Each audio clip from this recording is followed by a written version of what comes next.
I had a dream again last night.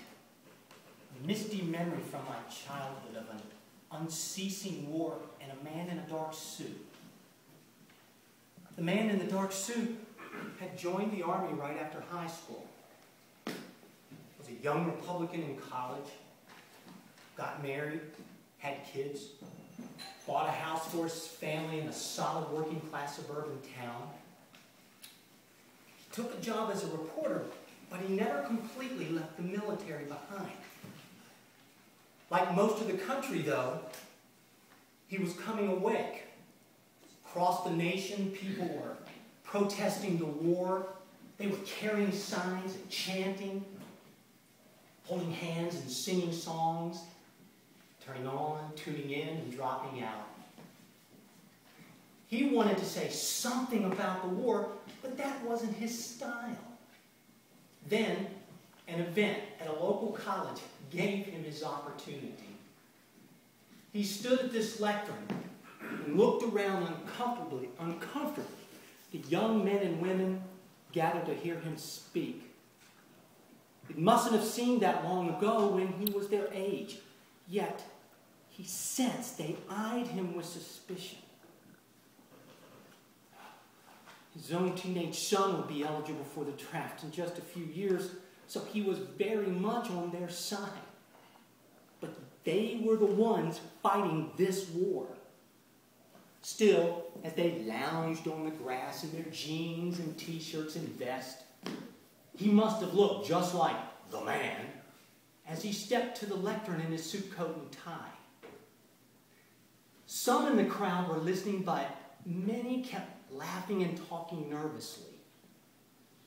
Too many speeches had already been given. Speeches had stirred action, action had stirred violence, and so the time for speaking seemed past. Yet nobody knew what action to take. How had it come down to this? How had it come down to right, might, peace, war, objectives, and campaigns? How had people who looked like him, white men in suits with short hair, forgotten that they were sending young men who looked like them, young men of all colors with long hair, to a miserable spot halfway around the globe to fight a war against political forces that nobody understood? He knew that another speech about who might be right and who might be wrong in this conflict would accomplish nothing. He needed to make men who looked like him sit up and take notice, to comprehend the harm they were inflicting. And he needed to make young men who looked like him realize that some men in suits understood. In his hand, he held a stack of plain index cards, the kinds you would find in any office. Once he knew what he had to do, the information had not been hard to gather. He was a newspaper man after all. He made his living writing words. But he understood deeply the importance of images. He held up a card for the crowd to see. Many of those who had been talking stopped and turned. The picture of this patient man in a dark suit holding up a single white card, catching their attention. He sent the card sailing out into the crowd, watching them spin and flutter, and finally nosedive into the grass just a few inches from a young man who picked it up curiously.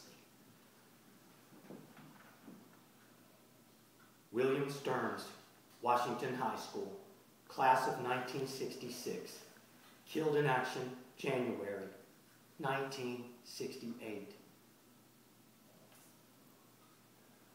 Jeffrey Haynes Jackson, Irvington High School, class of 1965, killed in action, November 1967.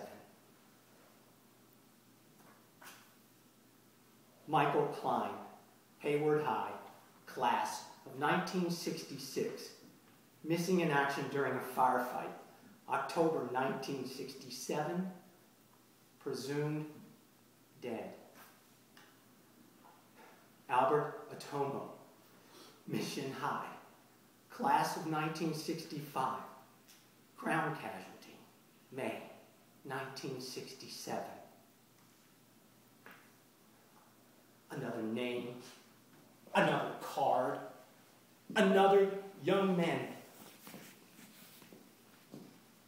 from local schools, all shipped off to Vietnam, all killed or presumed dead, all coming to rest on the grass in front of the lectern. Names like rain fell from the sky.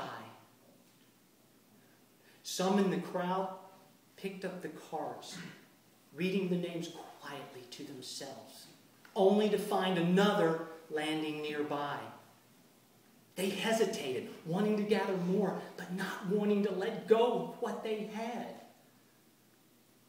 Others only stared, watching the cards sail down. A few wept.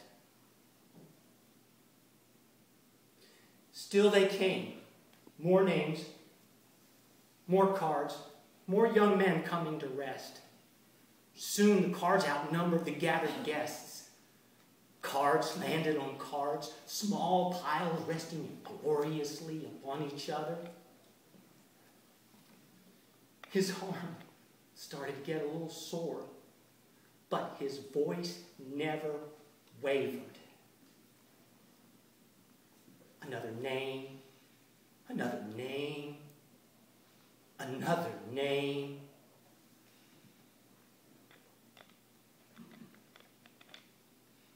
There was mostly calm now. The crowd hushed by the numbness, the weight of the cards too much to bear. And at last, he finished.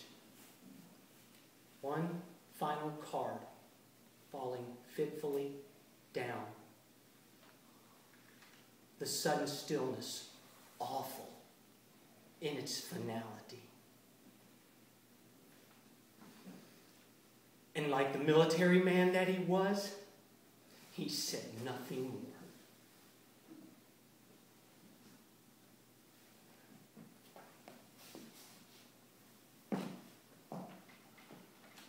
I was 7 years old that late summer day when I saw the names fall from the sky. The man in the dark suit was my father. And I remember looking out at the sea of white on the ground. And as he strode away, we bowed our heads in silence. All of